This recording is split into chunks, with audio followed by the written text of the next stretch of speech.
Hey everybody, welcome into another edition of Make Every Second Count Live. I'm your host, Jeff Marconette Jr., the international award-winning Make Every Second Count speaker. And boy, am I excited tonight.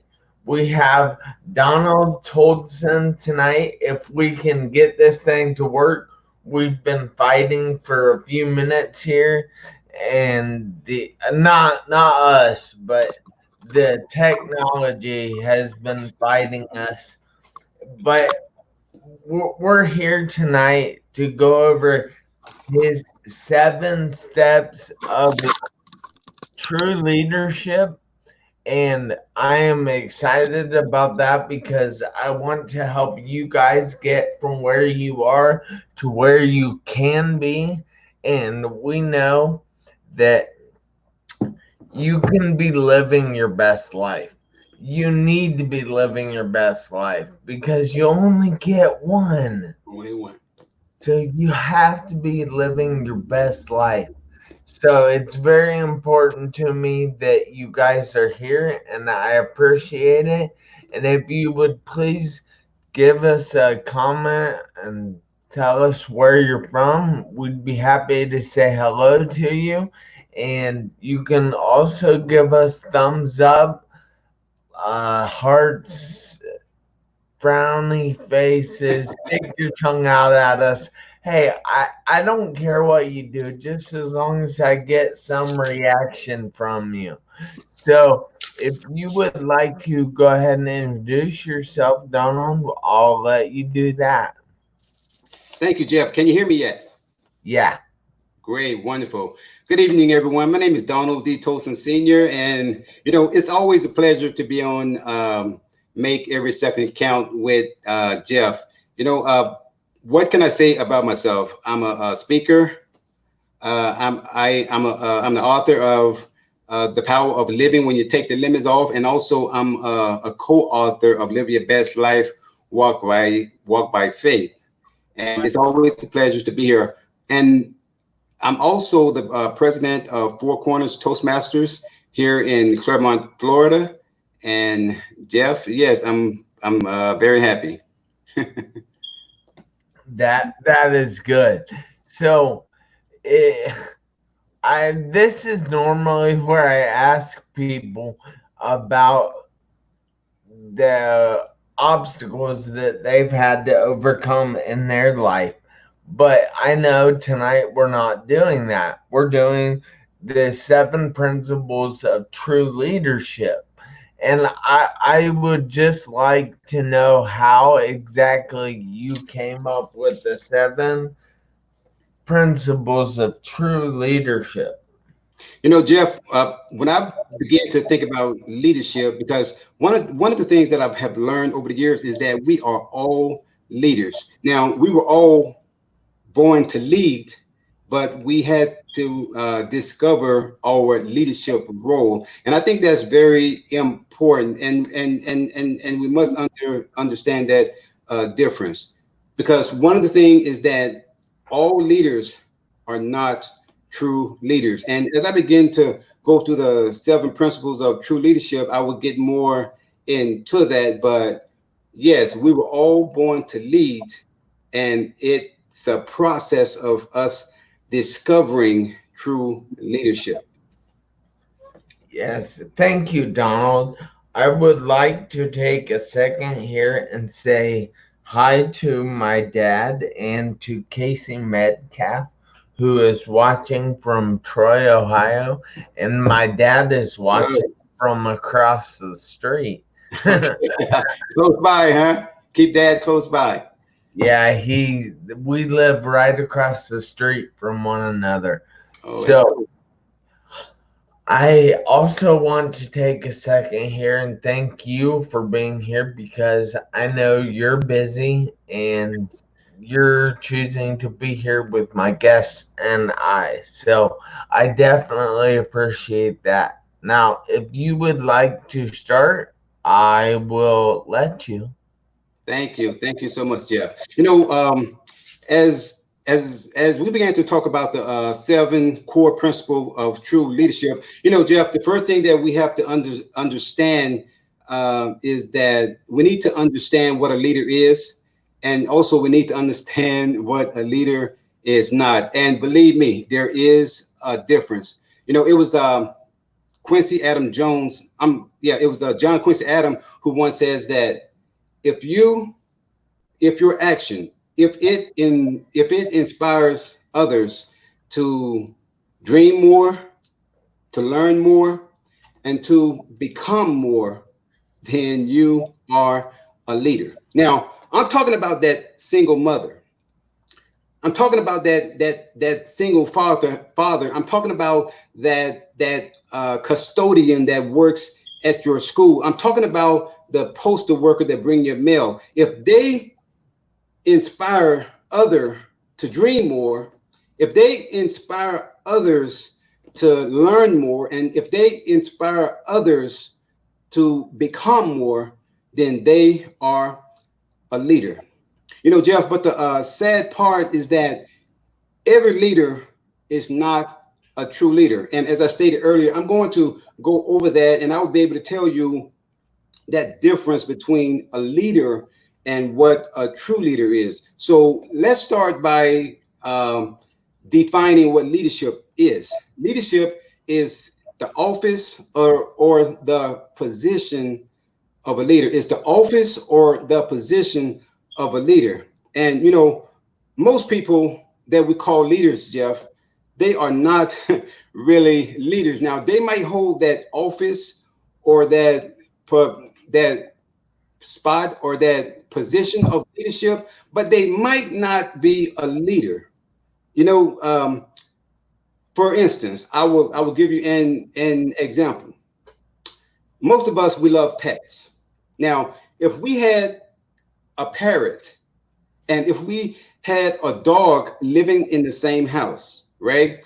Now, what's going to happen is that parrot is going to begin to mimic that dog. He's that parrot is going to start barking. He's going to start making the sounds like that dog. But watch this. It doesn't make that parrot a dog. Now, what's so great is that we have people in leadership. It could be a mayor, it could be a governor, it could be a president, it could be a king, it could be a queen. They might be in that position of leadership, but if they're not exhibiting the qualities, the experience, or the characteristics of a true leader, then guess what, Jeff? That does not make them a leader.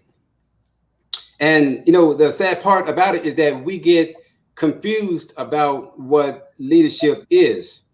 And sometimes we don't understand what a leader is because maybe at some point in our life we never came in contact with a true leader. So we really don't know what a true leader looks like. So that leaves us in this position. We ask ourselves, how do we know that that person is a leader, right? How do we know what a leader looks like? And third, how do we know when we see one? How do we know when we see a true leader? So let's begin by talking about what a leader is not. If a leader uses force to get the job done, then Jeff, they are not a leader. They're called a dictator. If a leader oppresses people, they are not called a leader. They are called an oppressor.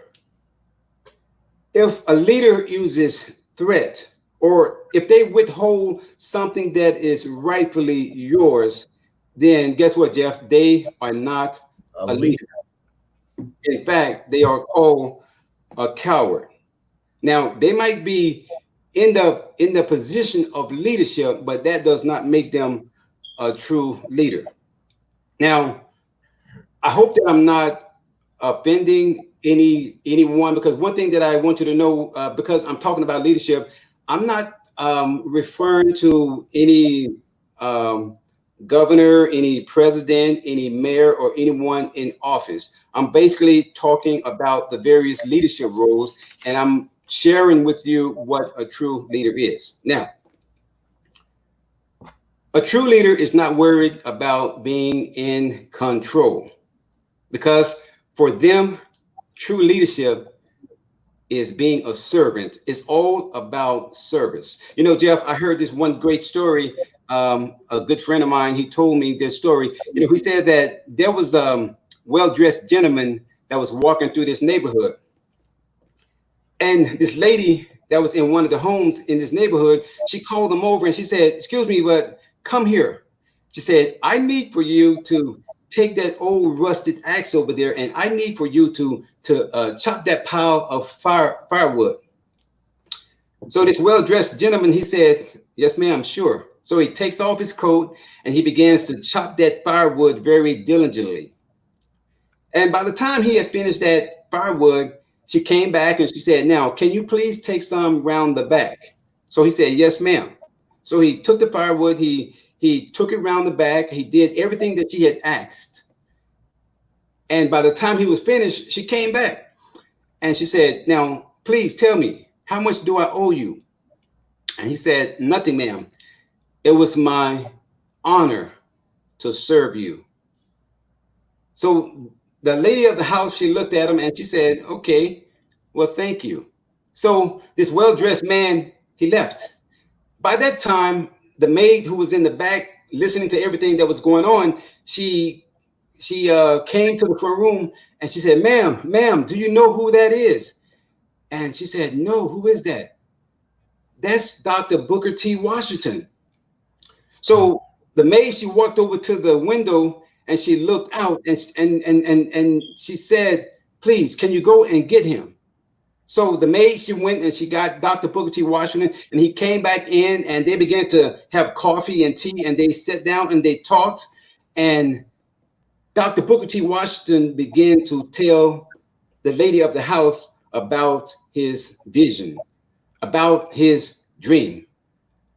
And because Dr. Booker T. Washington was a servant and he did not boast about who he was, this lady of the house, she contributed several millions of dollars toward his dream of building a higher institution of learning for colored people called Tuskegee Institute.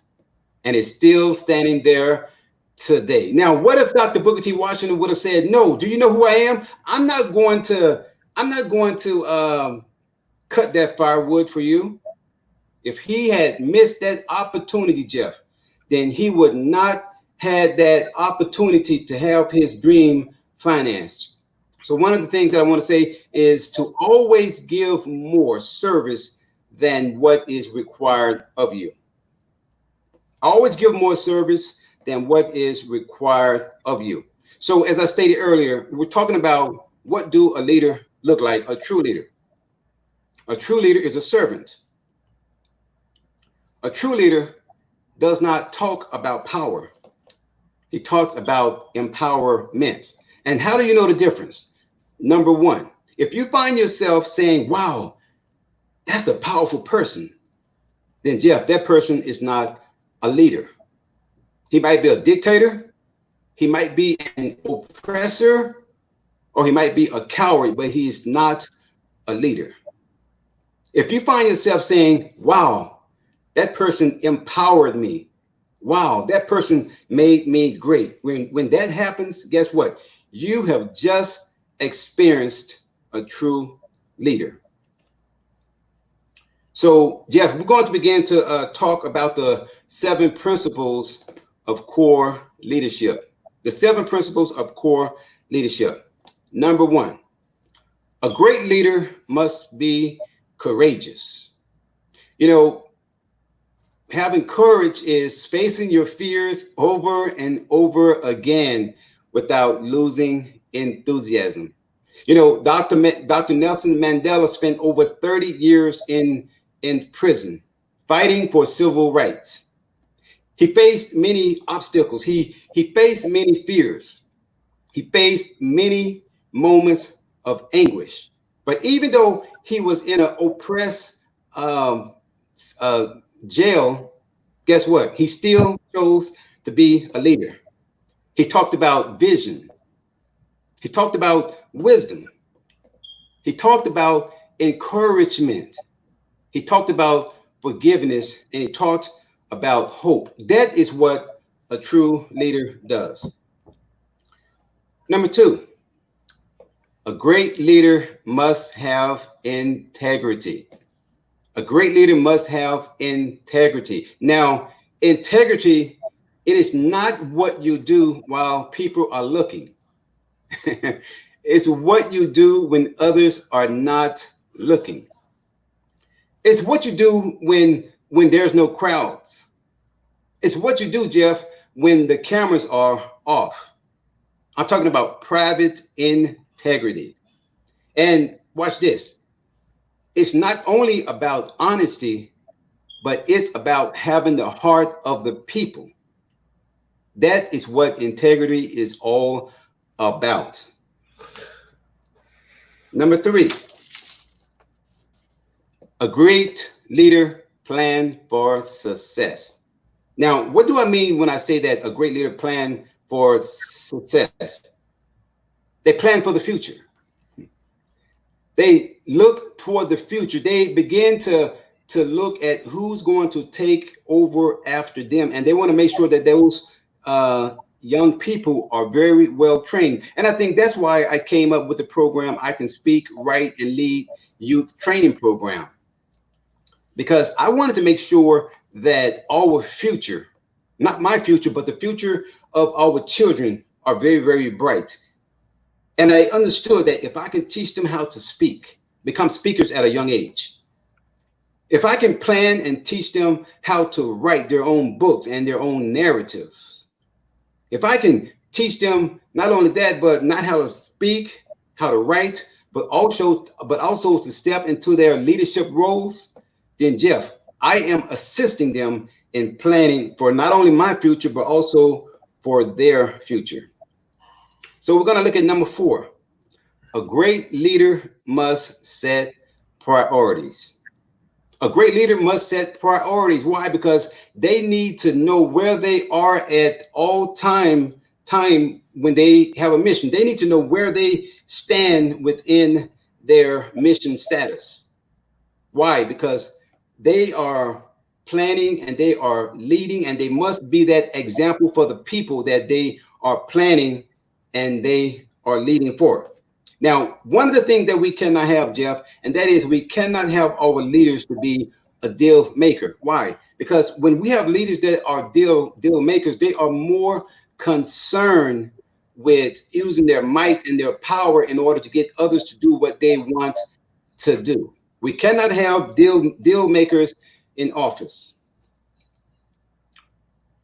And I guess when I say that, I'm not talking about a certain political figure, because we need more leadership in our government offices. I'm talking about our local, our state, and our federal office. So we must set our priorities. Number five, Jeff, a great leader must be proactive. A great leader must be proactive. And what that means is that they must set policies, they must set procedures in place before things happen, before a pandemic happened, before a riot happened. They must set things in place prior to these things happening, not after they happen and then trying to respond to what has taken place. So a great leader, a true leader, they must be proactive. So let's go on and move on to number six. And that is, a great leader and a true leader, they must be a listener, a great listener. One of the things that I know, and I heard this great quote, is that you must speak in such a way that others are willing to listen to you. And Jeff, you must listen in such a way that others are willing to speak to you. But watch this. Oftentimes when people are speaking to you, they're not speaking or listening for understanding. They are speaking or they are listening for a response. Most of the time, when you are speaking and others are listening, guess what they're doing? They're not really listening. They're looking and they're listening on what can they say in order as a response, Yeah. or how can they reply to what you are saying. Yeah, I do that a lot. I Now, watch catch this. myself. Yes. Now, if you go back and Jeff, and if that person came back and say, so what did I just say? I think you said, why? They don't understand or they don't know what you said, because the whole time when you were talking, guess what they were doing? They were King of a response. coming up with a plan, a response in order, to answer the question that you are posing. Okay. Yeah. Jeff, the final thing is that a great leader must continue to learn. A great leader, they must continue to learn. I love what Bishop T.D. Jakes said. He said that when I know as much as you know, guess what? You're You're fired. fired. Now, he wasn't being rude. He wasn't being boastful. He wasn't, just trying to down someone, but he wanted them to have the importance. He wanted them to know the importance of continuous learning. He wanted people to continue to learn. Now, one of the problems that we have with our kids now is that when we ask them something, the question that they always have for us is, I know, I know, I know, I know. In reality, Jeff, they really don't know. They really don't know, but they always respond with "I know," and that is a very place that is a very dangerous place to be. And here's why: whenever your child began to say "I know" to every answer or every question that you ask, it means that they're not teachable. They have shut themselves off from learning or hearing anything that you have to say. They are not teachable. And true leaders, they are teachable. So, quick question here. Uh, How would you suggest that any of my viewers here become a great leader? Well, Jeff, the first thing that they have to do, Jeff, is that they must recognize that inside of them is a natural born leader. A lot of times, people are very shy and they feel that they don't have that leadership quality inside of them. But watch this. Being shy, it is not a good thing. It's a good thing to listen, to be quiet and to listen. But when you come to the realization that inside of you there's a leader, there's a speaker, you have a voice, then that's when you will begin to flourish and you will begin to make a change and a difference in our world. So they must recognize that they have a voice. They must recognize that they are a leader, and they must use that gift in order to help change the world. Sounds good to me. Thank you. Yeah. Yeah. So, I have to ask now, is there any contact information, or I know in your bio it said that you had written a book or two. Yes, yes.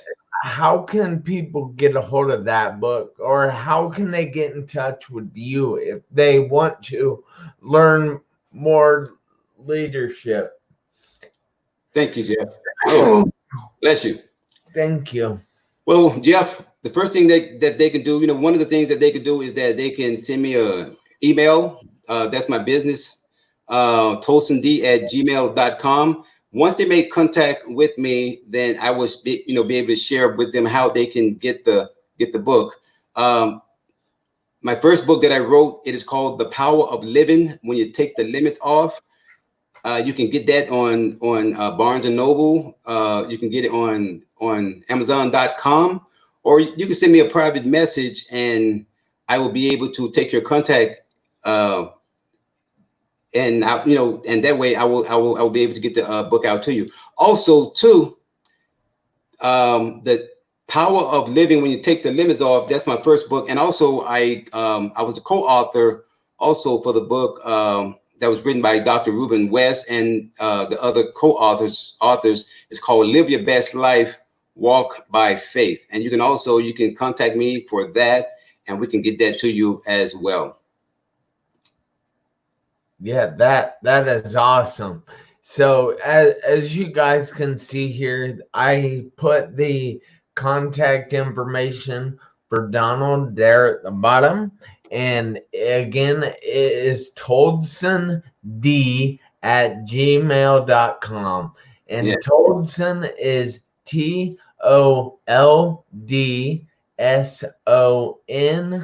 followed by a D for Donald.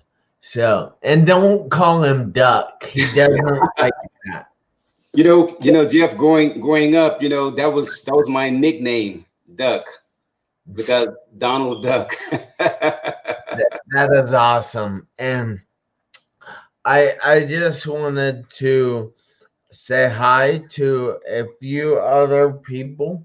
We have Raheem, who is watching from Bangladesh. Wow. So this is an international show now. So Thank you. and then I want to say hi to Dave Smith, who's watching from Michigan. Ugh, I'm an Ohio State fan. Sorry. A Michigan fan, Jeff? Yeah, I don't like them. I'm Ohio State right here. Okay, Buckeye. Yeah. And then I want to say hi to Chuck Black, hi to Brandy Obinger, hi to April Yvette, and hi to Anthony Russo. Okay. So that is pretty awesome that these people are all watching.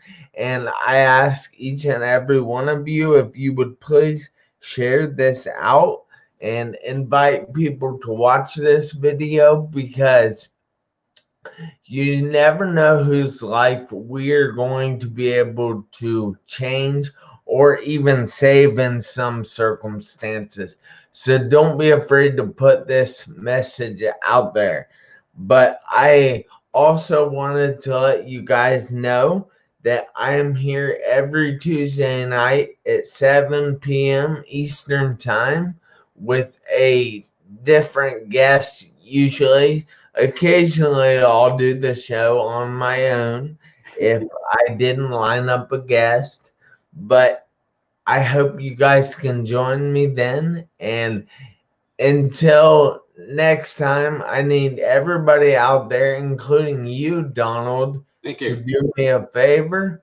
I Mhm. need you to make every second count. Why? Because you never know when those seconds are going to run out. Yes, on your one life. So, guys, have a great night. I'll see you back here next Tuesday at 7 p.m. Eastern Time. And until then, remember, make every second count. Thank you, Jeff.